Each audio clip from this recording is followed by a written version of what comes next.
안녕하세요. 저는 송진명 목사입니다. 오늘은 불신앙의 비극이라는 제목으로 여러분에게 말씀을 전할까 합니다.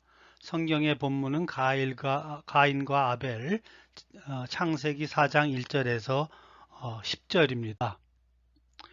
우리에게는 불행한 일이 많이 있지만 서로 믿지 못하는 것만큼 불행한 일도 없을 것입니다. 우리는 인생을 살면서 서로에게 믿음이 없다면 정상적인 삶을 살기 어렵습니다. 우리가 식당에서 식사를 할 때 그 안에 독이 들어있다든지 없는지를 믿을 수 없다면 식당에서 식사를 할 수 없을 것입니다. 또한 은행에 돈을 예금하려고 할 때 은행이 안전하다고 믿을 수 없다면 은행에 돈을 맡길 수 없을 것입니다. 첫 번째로 믿음이 없이 불신앙은 하나님을 기쁘시게 할 수 없다는 것입니다. 에덴 동산에서 쫓겨난 아담과 하와는 가인과 아벨을 낳았습니다. 가인은 농사를 짓고 아벨은 양을 치는 사람이 되었습니다. 때가 되어 가인은 땅의 소산으로 제사를 드렸고 아벨은 양의 첫 새끼로 제사를 드렸습니다. 그랬더니 하나님께서 아벨의 제사는 받으시고 가인의 제사는 받지 않으셨습니다.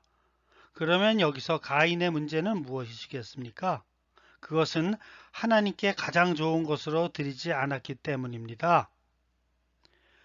4절에 보면 아벨은 양의 첫 새끼로 제사를 드렸으나 가인은 땅의 첫 소산으로 제물을 드린 것이 아니라 그냥 농작물로 제사를 드렸다는 것입니다.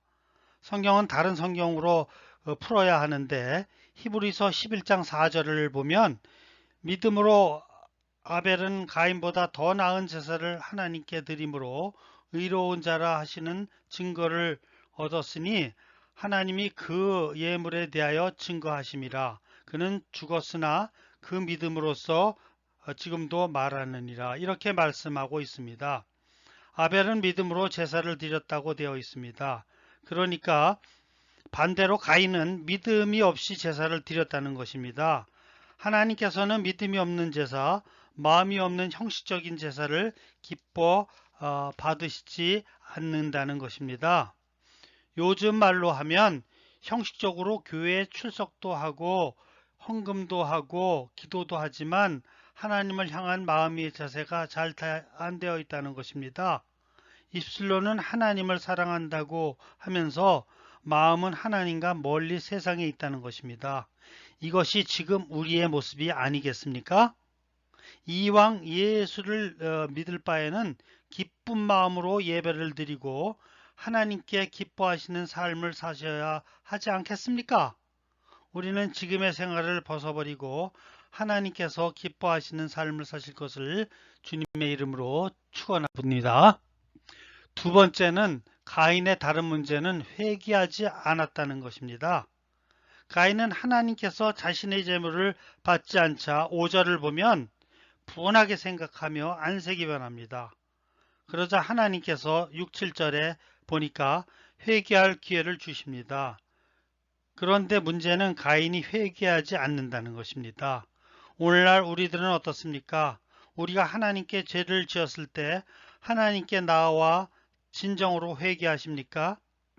우리도 가인과 같이 하나님께 마음을 주지 않으면서 회개를 하지 않고 있지는 않으십니까? 우리는 각성할 필요가 있습니다. 오늘 이 가인과 아벨의 이야기를 통하여 하나님은 우리를 이 올바른 예배를 회복하고 하나님 중심의 삶으로 돌아오기를 바라고 계십니다. 사람들은 자신이 잘못을 저지르고도 자신이 잘못했다고 생각하지 않는 사람들이 많습니다. 오히려 상대방에게 그 잘못을 전가합니다. 우리가 죄를 짓거나 다른 사람과의 관계에서 잘못되었을 때 설사 상대방이 더 잘못을 지었더라도 상대방과 잘 해결해 나가야 합니다. 그렇지 않으면 주님 안에서 올바른 믿음 생활을 할 수 없습니다. 이렇게 회개하지 않으면 주님께서는 우리의 예배를 받지 않으시고 우리는 하나님과 교제할 수 없으며 우리는 회개하지 않는 동안 주님께 쓰임 받을 수 없습니다. 그러다 가인과 같이 영원히 잘못될 수도 있습니다. 이렇게 불신앙과 회개가 없는 무서운 결과를 가져온다는 것입니다. 세 번째, 이렇게 불신앙과 회개가 없으면 무서운 결과를 가져온다는 것입니다. 이렇게 하나님과 잘못된 관계를 가지게 되고 그것을 회개하지 않는다면 가인과 같이 아벨을 죽이는 무서운 죄를 가져온다는 것입니다. 그는 동생인 아벨을 죽이고 나서도 양심의 가책이 없이 뻔뻔합니다. 9절에 보니까 하나님께서 가인에게 아벨이 어디 있는지를 물으실 때 알지 못합니다 라고 거짓말을 하면서 더 나아가서 하나님께 내가 내 아우를 지키는 자이니까 라고 도전까지 합니다. 이렇게 죄를 짓게 되면 죄를 감추려고 하고 하나님을 속이려고 하지만 속일 수 없다는 것입니다. 가인은 마땅히 죽어야 하지만 그나마 하나님의 은혜로 비옥한 땅에서 추방당하고 늘 생명의 위협을 받으며 살 수밖에 없는 존재가 되었습니다. 하나님은 하나님의 보호로 생명을 가지고 있었지만 불안과 초조 가운데 매 순간을 살 수밖에 없는 불쌍한 인생이 되었습니다.